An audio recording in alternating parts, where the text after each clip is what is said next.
తిరుపతిని వైసీపీ నాయకులు గంజాయి వనంగా మార్చొద్దంటూ కూటమి మహిళా నాయకులు నిరసన వ్యక్తం చేశారు. తిరుపతి బస్టాండ్ కూడలిలోని అంబేద్కర్ విగ్రహానికి పూలమాలలు వేసి నివాళులర్పించారు. అనంతరం రోడ్డుపై బైఠాయించి వైసీపీ నాయకులకు వ్యతిరేకంగా ధర్నా చేపట్టారు. అంబేద్కర్ కూడలి నుంచి తూర్పు పట్టణ పోలీస్ స్టేషన్ వరకు భారీ ర్యాలీ చేపట్టారు.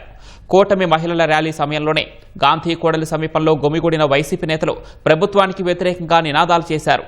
ఇరు వర్గాలను పోలీసులు అక్కడి నుంచి పంపివేశారు. గంజాయి విక్రయిస్తున్న వైసీపీ నేతలపై కూటమి మహిళలు పోలీసులకు ఫిర్యాదు చేశారు.